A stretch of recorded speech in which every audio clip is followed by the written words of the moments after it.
Olá pessoal, muito bom dia, muito boa tarde, muito boa noite. Eu não sei qual horário que você está me assistindo, desde que eu me apresente. Eu sou a professora Janaína Bindar, professora de História, e eu tô aqui para fazer mais um conteúdo bacana de História para vocês. Hoje nós vamos falar, quer dizer, eu vou falar com vocês sobre Getúlio Vargas. E aí eu vou falar um pouco sobre os seus feitos, a forma como ele entrou no governo, a relação da história lá fora da queda da Bolsa de Nova York com Getúlio Vargas, né? Por que ele entra? Por que há essa deixa, esse gancho? Então tudo isso vai ser mais ou menos resumidamente explicado para ajudar os meus alunos que vão em breve fazer as provas do segundo bimestre. Antes disso, eu queria pedir encarecidamente para você que está me assistindo, seja meu aluno, seja um visitante, muito prazer, eu fico muito agradecida. Eu gostaria muito que você curtisse esse vídeo, para que eu consiga entender que esse vídeo é relevante, que o meu material, que o material que eu produzo é de qualidade, que vai levar você a entender um pouquinho melhor sobre o nosso passado.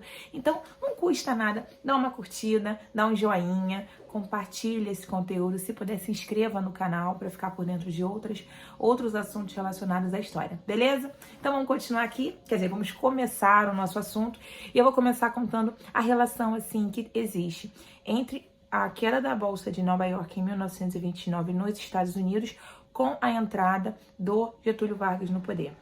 Bom, na verdade a gente precisa envolver alguns pontos da história que antecedem Getúlio.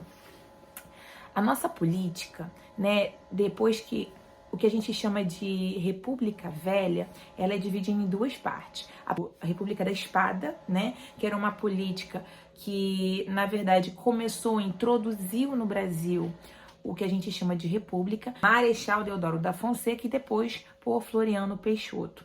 Esses dois receberam, assim, esse período da história recebeu o nome de política da espada, porque ambos eram marechais, não eram civis, eles eram militares, beleza? Depois disso, depois da saída do Floriano, nós vamos ver que o Brasil vai de 1904 até o ano de 1930 com uma política chamada política oligárquica. Vocês também vão poder ver como a política do café com leite, em que, resumidamente para vocês entenderem, era assim, dividida entre dois eixos, São Paulo e Minas Gerais. São Paulo, o oeste paulista, né, ele era responsável pela produção do café. Minas Gerais, ele era responsável pela produção leiteira, do gado leiteiro. Então, esses dois estados fortes economicamente pela agroexportação, nosso país é um país agroexportador até a presente data, né?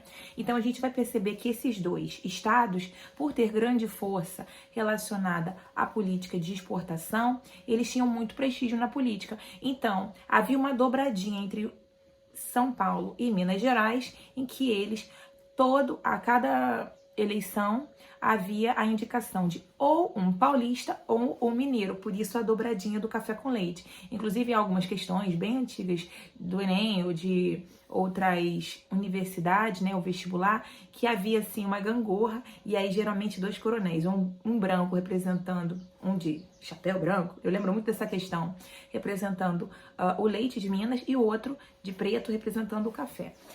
O que acontece? Como que funcionava essa política? Essa política era transparente, era bacana? Não era tão transparente, nem tão bacana assim não, gente. Havia muita irregularidade, a começar pela forma como se conduzia a eleição. A eleição ela era feita através de voto de cabresto. Muitas das vezes existia ali relações no município entre o coronel, a figura de um homem forte que acabava tendo seu curral eleitoral, pessoas ali que, em troca de favores, acabavam vendendo o seu voto.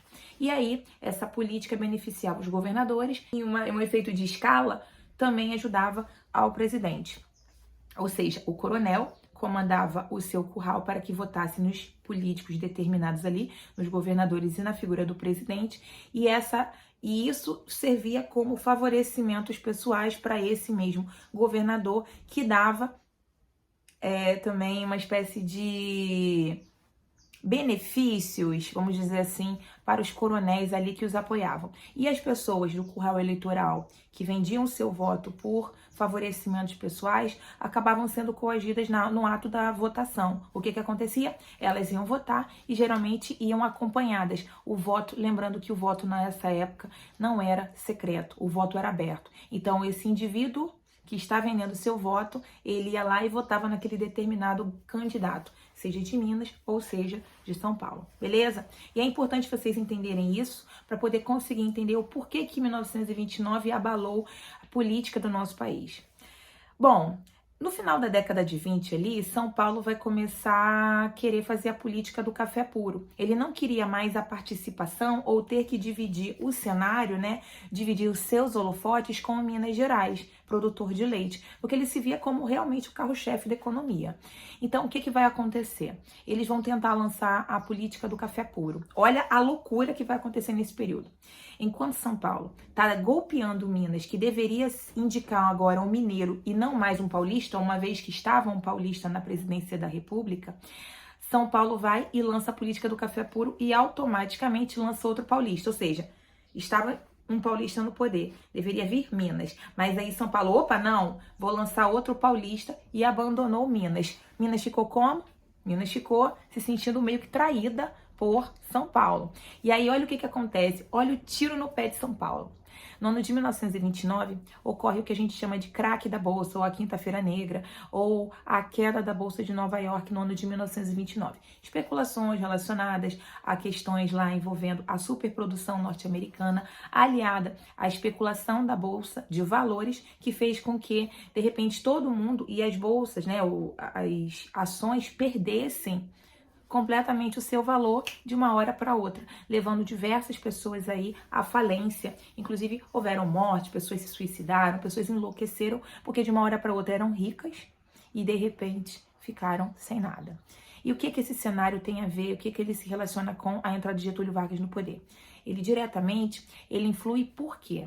Quando a Bolsa cai, o café brasileiro, 50% em média da produção cafeira no Brasil era comprada pelos norte-americanos. Uma vez que eles estão na crise, que todo mundo perdeu dinheiro, o café deixou de ser objeto de consumo. Eles começaram a ter que cortar gastos, cortar consumo, cortar grandes compras internacionais. E aí isso vai afetar diretamente o Brasil. Por quê? Existe aquela coisa da lei da oferta e da procura.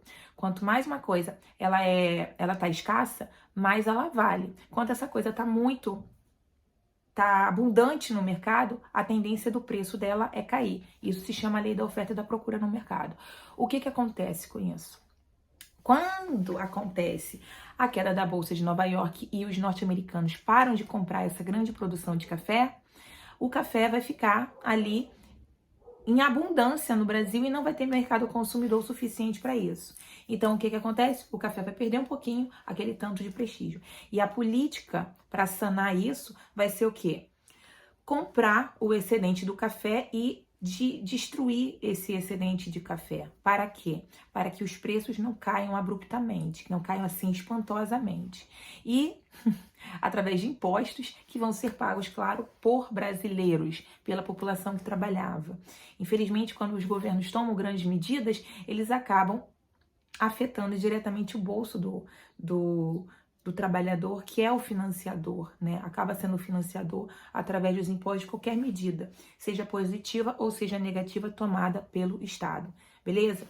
Então, nesse cenário que a gente está vendo, em que o café está perdendo o seu valor e ao mesmo tempo houve essa briga, esse rompimento da dobradinha Minas e São Paulo, Minas Gerais vai se aliar a outros dois estados, Paraíba e Rio Grande do Sul. No Rio Grande do Sul, nós vamos encontrar a figura de Getúlio Vargas. E na Paraíba, a figura do seu vice, João Pessoa, que vai ser aí uma motivação a mais, um estopim a mais para acontecer o golpe ou Revolução de 1930, que coloca Getúlio Vargas na cadeira da presidência. Isso acontece porque Getúlio Vargas vai usar a morte do seu vice, o João Pessoa. Na verdade, foi um crime passional, tá, gente? O que é um crime passional? Na verdade, o João Pessoa, ele havia se envolvido com uma mulher casada e esse envolvimento provocou aí a sua morte. Morte essa que vai ser usada por Getúlio Vargas para transformá-la não num crime passional, mas como um crime político. Então, João Pessoa, seu vice da Paraíba, morto, ele serviu como uma espécie de alavanca, né? Uma espécie de mola que vai impulsionar também as pessoas acreditarem que era um crime político e aprovarem a entrada do Getúlio Vargas, de certa forma, entrar no poder. Porque as eleições foram, como eram geralmente, foram acusadas de serem fraudulentas, de pessoas mortas irem votar, os seus títulos serem utilizados. Os randandã, como sempre, né, gente? Normal. Então a gente vai perceber que muitas coisas ali colaboraram significativamente para que Getúlio Vargas entrasse no poder. E por que chamam de golpe? Chamam de golpe porque perceberam que ele não foi eleito de uma forma democrática, através do voto. Mas, ao mesmo tempo, vale refletir que o voto naquele período da nossa história não era um voto tão... Haviam algumas brechas para fraudes. Por exemplo, voto ser aberto, pessoas irem votar sendo coagidas por outras pessoas, essa dobradinha, esse monopólio entre esses dois estados, Minas e São Paulo, e somente quando há um rompimento deles, a gente percebe que as coisas não funcionavam de uma maneira tão coerente assim. Então, Getúlio Vargas, no ano de 1930, entra. Para algumas pessoas é tido como a Revolução de 1930, porque ele bota um ponto final nessa dobradinha ou nessa política que acontecia aí no Brasil, chamada política do café com leite, beleza? E aí encerra o período da República Velha. Getúlio Vargas vai ficar nesse período não democrático, em que ele entra através do golpe ou da Revolução, de 1930 até o ano de 1945. Participa da Segunda Guerra Mundial ao lado dos Estados Unidos, apesar de ter uma aproximação também dizem, né? É uma aproximação com os governos totalitários.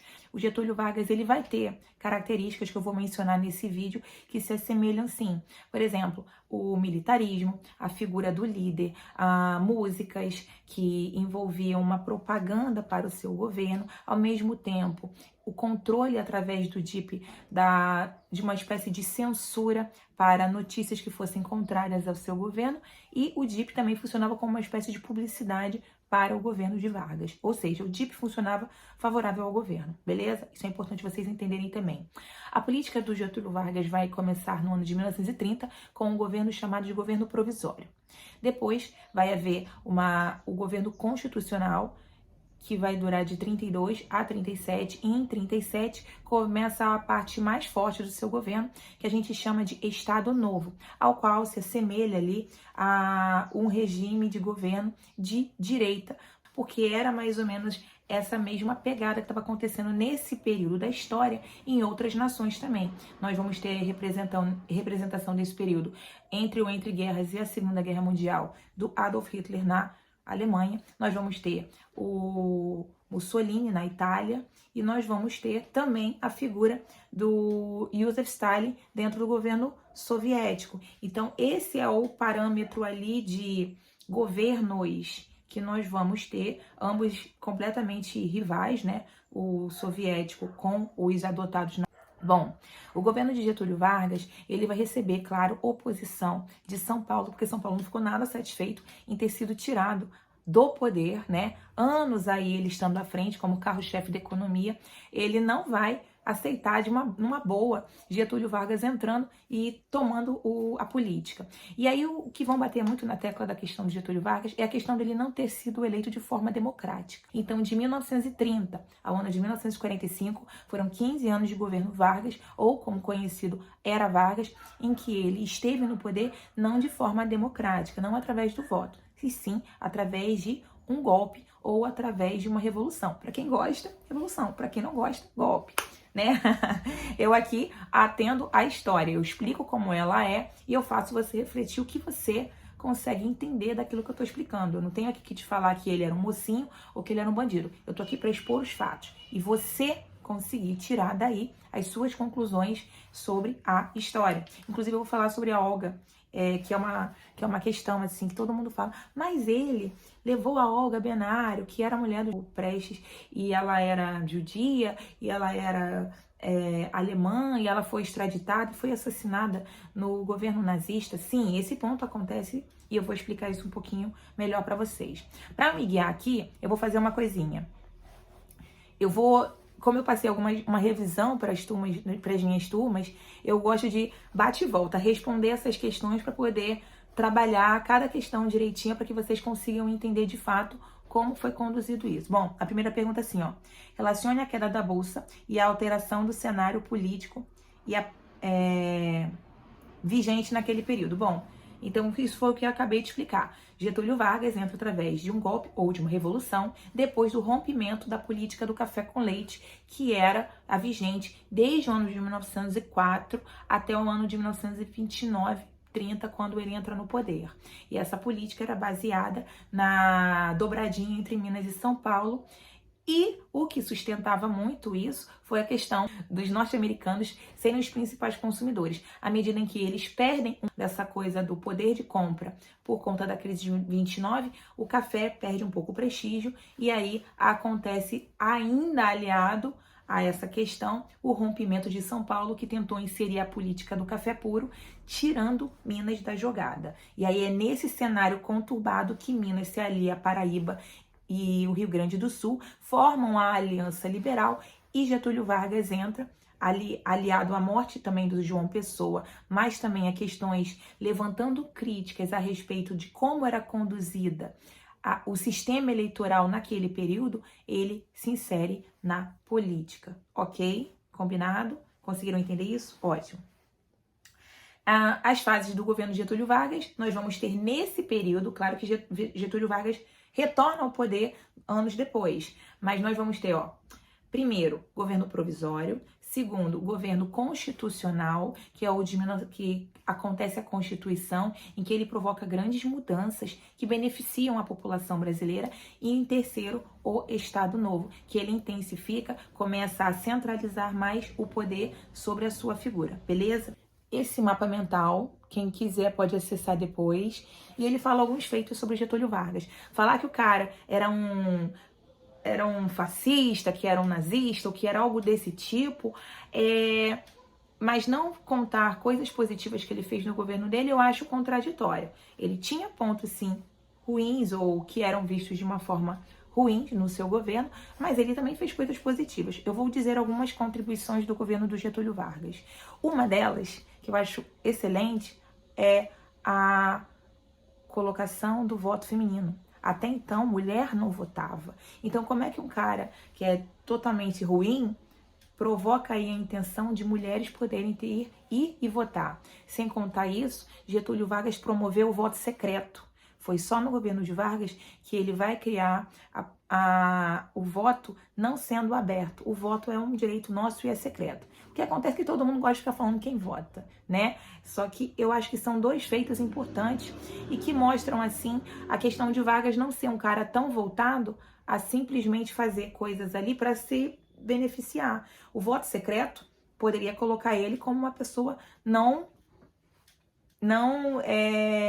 se ele fosse ruim, não elegível anos depois. Um outro ponto aqui, ele cria a CLT, que é a Consolidação de Leis Trabalhistas, que dá ao trabalhador possibilidades, dá ao trabalhador condições de conseguir ter direitos dentro da sua relação com o seu empregador. A CLT foi e é tão importante que ela é vigente até hoje.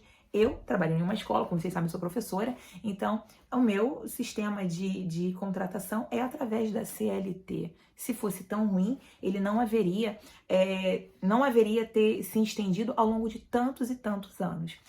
No ano de 1931, ele criou o Departamento de Correios e Telégrafos, ou seja, facilitou as questões de comunicação aqui no Brasil. No ano de 1932, ele criou a carteira de trabalho que todo cidadão que trabalha no Brasil tem direito. A carteira de trabalho é o contrato, é o seu histórico dentro da sua vida, da sua carreira de trabalho, né, como empregado, de como é conduzido, quais os trabalhos que você teve, o tempo que você trabalhou em determinadas empresas. No final, você vai poder se aposentar no sistema, né, do INSS, que todos nós sabemos, eu acho que sabemos como é conduzida. Outra coisa que ele criou no ano de 1932, o Código Eleitoral, o voto secreto e o voto feminino, como eu já havia mencionado anteriormente. No ano de 1934, ele cria os direitos trabalhistas e o Código Florestal. Em 1941, cria a Campanha Siderúrgica Nacional. No ano de 1942, cria a Vale do Rio Doce, que vai ser lá, a Vale do Rio Doce vai permanecer como uma estatal, se eu não me engano, até o governo de Fernando Henrique Cardoso, quando ela é privatizada. No ano de 1943, já na instauração do Estado Novo, ele cria a CLT, que é a Consolidação das Leis Trabalhistas. No ano de 1952, ele cria o BNDE, atual BNDES, que eu já havia mencionado anteriormente. No ano de 1953, cria a Petrobras. E no ano de 1953 também cria a Lei sobre Liberdade de Imprensa. Lembrando que o BNDE, a Petrobras e a Lei de Liberdade de Imprensa, ele vai criar na segunda fase do seu governo, depois que ele sai do Estado Novo, tá? Quando ele entra de forma democrática na política, tá bom? Isso é importante vocês entenderem também. Meu celular tocou aqui o outro videozinho. Então a gente vai perceber que a figura do Getúlio Vargas, e muitas vezes, quando eu fazia faculdade de História, as pessoas falavam assim, mas o Getúlio Vargas foi ruim, ele pegou uma mulher grávida e deu na mão do Hitler. Vamos colocar aqui uma outra visão da história, porque eu acho que a história ela é feita de diversos pontos de vista diferentes. O Getúlio Vargas, de fato, ele conduziu a Olga Benário, mulher de Prestes, para a Alemanha? Sim, isso é verdade. O que não é dito é que isso aconteceu no ano de 1936. O ano 1936. Quando começa a Segunda Guerra Mundial? No ano de 1939. Então, 3 anos antes, o Getúlio Vargas extradita a Olga para ir ser julgada pelo governo de Adolf Hitler? Sim, mas isso foi antes da Segunda Guerra Mundial e foi antes daquela condição que a gente sabe muito bem, aquela condição absurda que foi o Holocausto, que dizimou, que ceifou a vida de 6 milhões de judeus. Então, enviar a Olga para ser julgada lá, uma vez que ela era alemã e era judia, foi uma questão que não foi porque ele simplesmente entregou ali para que ela morresse realmente, de fato. Ela morre, se eu não me engano, em 42, ela morre dentro dos campos de concentração. Isso de fato aconteceu, mas não foi imediato, não foi durante ou ao longo de todo o processo ali da Segunda Guerra Mundial. Foi antes, porque como nós sabemos, Getúlio Vargas, ele fica ali sendo forçado no período da guerra, da Segunda Guerra Mundial, se ele entra apoiando os Estados Unidos, que não entra de imediato na guerra, a gente sabe que Getúlio Vargas só vai entrar, os Estados Unidos só vai entrar na guerra depois de sofrer um ataque japonês a Pearl Harbor, no Havaí, que era uma base aérea norte-americana. Então, só depois que os Estados Unidos entram no poder e começa a colocar uma pressão muito grande para que o Brasil entrasse apoiando. Só que Getúlio Vargas tinha relações de, talvez, proximidade ideológica com os governos totalitários. Sim, só que acontece também alguns ataques nazistas aqui no Brasil, inclusive na cidade de Arraial do Cabo. A gente sabe que Arraial do Cabo é uma cidade litorânea, e aqui houve a explosão, houve o ataque de tropas nazistas que levaram à morte de 3 pescadores que estavam pescando, e aí esse barquinho deles foi atacado por nazistas. Essa pressão toda fez com que Getúlio Vargas recuasse e entrasse apoiando os Estados Unidos. E não só por isso, tá? Os Estados Unidos, ele acaba promovendo essa entrada dos brasileiros com a FEB na Segunda Guerra Mundial, apoiando os Estados Unidos por um motivo muito simples, por um motivo básico. Houve um empréstimo, sim, para a criação de uma usina nuclear aqui no Brasil, com dinheiro norte-americano. E isso pesou bastante para que Getúlio Vargas tomasse a decisão de apoiar, sim, os norte-americanos na Segunda Guerra Mundial e não apoiando o eixo ali que era incorporado pela Alemanha, pela Itália e pelo Japão, tá bom? Então, mesmo porque vai ficar um clima muito, muito pesado. Assim que Getúlio Vargas entra conduzindo os praças da FEB para irem apoiar a guerra na Batalha de Monte Castelo, lá na Itália, ele está comprando uma briga muito séria com os alemães e com os italianos, porque, de certa maneira, ele está ajudando os inimigos de pessoas que dizem ele apoiar. Então, olha aqui a coisa para vocês entenderem. Até o ano de 1936, o Getúlio Vargas estava ali mais propenso aos alemães do que aos norte-americanos.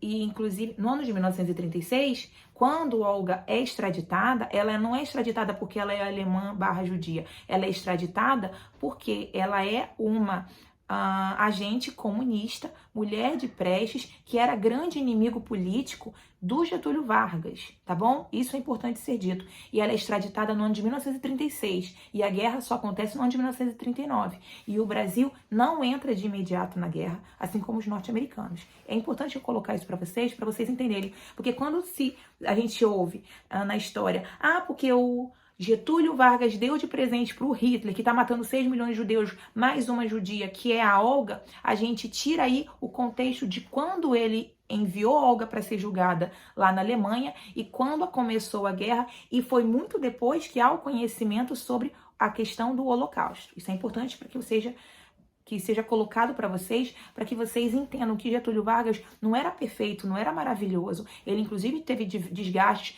posteriormente com os Estados Unidos também, principalmente na questão petrolífera. Só que você tratar uma pessoa por um fato isolado e ouvir, de outras sem entender exatamente como aconteceu a história, é complicado. Se a gente for colocar nesse ponto, nesse aspecto, deixa eu pegar aqui meu livrinho. Eu queria falar pra vocês assim, mas ele foi um cara ruim, ele pegou uma mulher. A gente vai colocar aqui que a Olga Benário, então, eu inclusive vou colocar aqui um livro, esse livro aqui, do Leandro Narlock. Eu gosto de ler esse livro.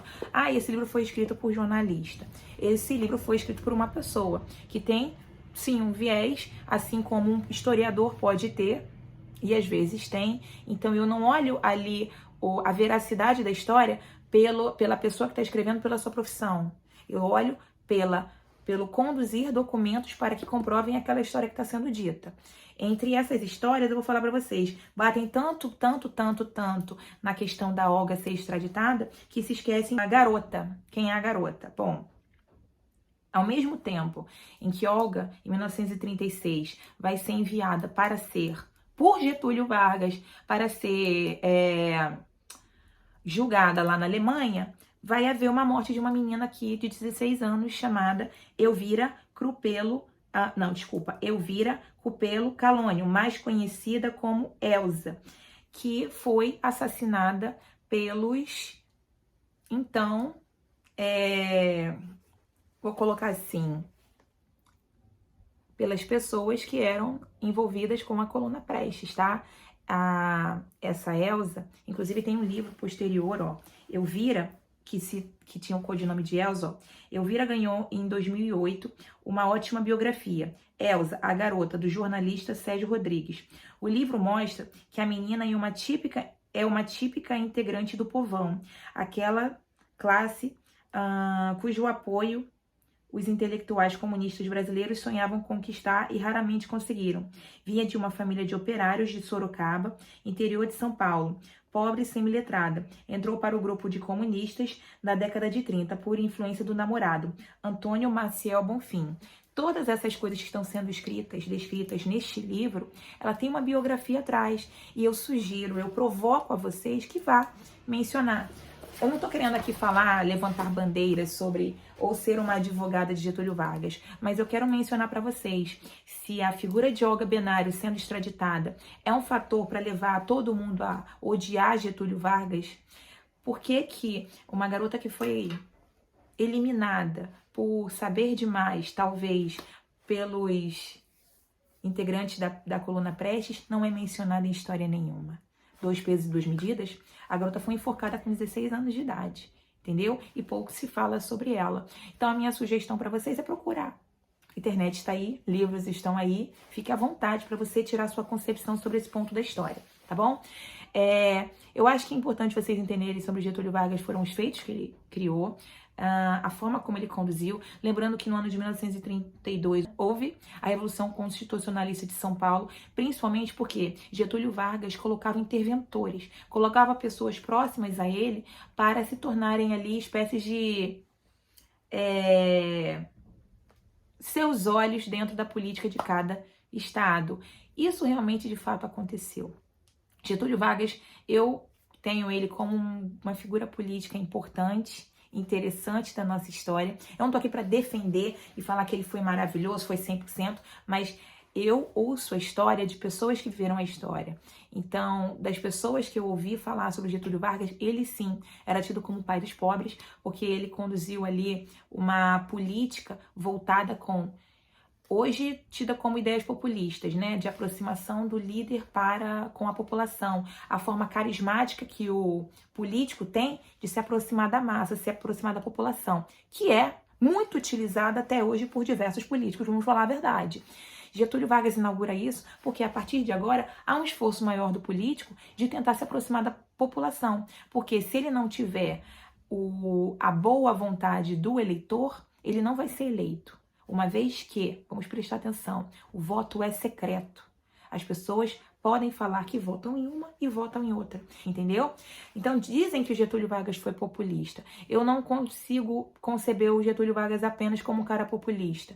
Eu consigo conceber o Getúlio Vargas ao longo na maior parte da sua trajetória política como um cara que tentou criar possibilidades para melhorar a vida do brasileiro. Getúlio Vargas é essa figura que a gente consegue entender, que a gente consegue conceber como um cara que ele promoveu mudanças positivas para o país, mudanças essas que a gente observa até hoje, tanto que ele recebeu o título de pai dos pobres, né? Porque ele conduziu a nossa política para tentar efetivar e conseguir organizar as formas de trabalho como elas deveriam ser, as relações de funcionário e patrão. Nós vamos ver então Getúlio Vargas dentro desse contexto tendo um papel importante. O movimento querenista. Bom, quando Getúlio Vargas sai do poder depois da Segunda Guerra Mundial, em 1945, e sai no governo do Estado Novo, vai haver um movimento queremista. O que é um movimento queremista? O movimento queremista é um movimento na intenção de querer que o Getúlio Vargas retornasse ao governo, beleza? Porque Vargas ficou conhecido como o pai dos pobres. Nesse momento, ele fica sendo conhecido como o pai dos pobres pelo fato de ter criado políticas de apoio ou de incentivo ao trabalho, ou sobre o voto feminino, medidas que, ditas por uns populistas, medidas que melhoraram a conduzir a vida das pessoas mais simples, trabalhadoras do nosso país. Eu vou ficando por aqui. Eu espero que vocês tenham assistido esse vídeo e conseguido abrir um pouquinho a cabeça de vocês. Se vocês quiserem saber um pouco mais, esse livro existe. Esse livro aqui é interessante. Leandro Narlock, ele é jornalista, sim, mas o material que ele conduz, o que ele fala ali é muito sério. E o material que ele usa para conduzir essa parte da história, são livros escritos por historiadores também. Ele cita historiadores também. Ele cita relatos, ele cita documentos, fontes primárias. Inclusive, o que foi descrito sobre a Elza, a menina que foi morta pela coluna Prestes, são cartas que... Bom, quem for ler o livro vai ver, quem tiver interesse em ler mais sobre essa história, fique à vontade. Eu joguei aqui, ó, é com vocês. Meus alunos, eu não quero, não precisa ler livro nenhum não, tá, gente? O que eu quero é que vocês estudem todo o conteúdo que foi trabalhado, tudo isso que eu expliquei pra vocês a respeito do governo do Getúlio Vargas. Eu vou ficando por aqui, um super beijo pra vocês, fiquem com Deus e eu fui!